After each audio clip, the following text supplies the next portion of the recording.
Telugu Desam party జనసేనకు సంబంధించినటువంటి నాయకులు కార్యకర్తలు వైఎస్ఆర్ కాంగ్రెస్ పార్టీ గ్రామ స్థాయి, వార్డు స్థాయి, మండల స్థాయి, నియోజకవర్గ స్థాయి యాక్టివ్గా ఉండేటువంటి లీడర్స్ పైన ఉద్దేశపూర్వకంగా దాడులు చేస్తున్నారు.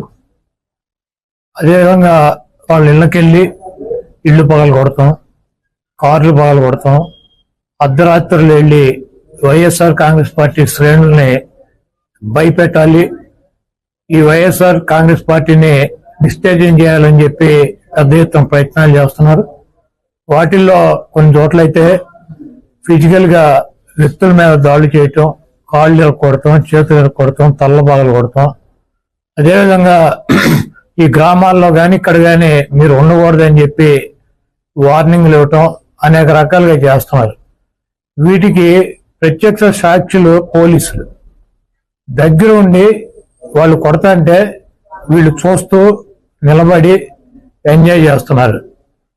ఈరోజు మా దగ్గర పోలీసులు పాక్షిక పాత్ర వహించేటువంటి సన్నివేశాలు, తెలుగుదేశం పార్టీ అల్లరిమోకల్లో మా వాళ్ళ మీద దాడి చేస్తున్నటువంటి సన్నివేశాలు సీసీ ఫుటేజీలతో సహా, ఫోటోలతో సహా మా దగ్గర ఉన్నాయి.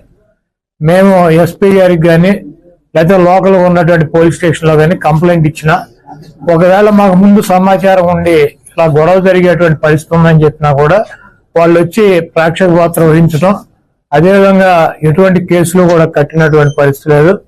కాబట్టి మేము జిల్లా పార్టీ తరఫున మా దగ్గర ఉన్నటువంటి వీడియోగ్రాఫులతో, ఫోటోగ్రాఫులతో హైకోర్టుకు వెళ్లి ప్రైవేట్ కేసులు వేయాలని చెప్పి నిర్ణయించుకున్నాం.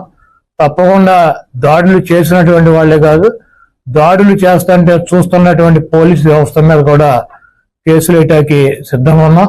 అదేవిధంగా వైఎస్ఆర్ కాంగ్రెస్ పార్టీ నాయకులకు కానీ, అదేవిధంగా కార్యకర్తలకు కానీ ఎటువంటి భయం, ఆందోళన చెందాల్సినటువంటి అవసరం లేదు.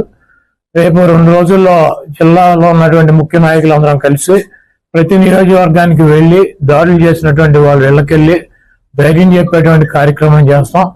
దీనికి జగన్మోహన్ రెడ్డి గారు కూడా మీరు ఎట్టి పరిస్థితుల్లోనూ కార్యకర్తలు కానీ, నాయకులను కానీ జరుగుతున్నటువంటి దాడుల్ని మీరు చూస్తూ ఊరుకోవద్దు, పార్టీ అంతా యాక్టివ్ అవ్వండి, అందరూ ఒక వేదిక మీదకి వచ్చి వాటిని తిప్పి కొట్టాల్సిన అవసరం మన మీద ఉందని చెప్పి ఆయన కూడా చెప్పారు. కాబట్టి పోలీసు వ్యవస్థ ఒక అసమర్థమైనటువంటి వ్యవస్థగా ప్రేక్షక పాత్ర వహిస్తున్నటువంటి ఈ పోలీసు వ్యవస్థకి మరి మా నుంచి ఈ తెలుగుదేశం పార్టీ గోండాల నుంచి మా పార్టీ నాయకుల్ని, కార్యకర్తల్ని కాపాడుకోవటానికి మేము కూడా 2 రోజుల్లో రోడ్డు మీదకి వచ్చి ఎక్కడైతే మా వాళ్ళ మీద దాడులు జరిగినా, ఎక్కడైతే మా వాళ్ళని ఇబ్బంది పెడుతున్నారో ఆ ప్రాంతానికి వెళ్తాం.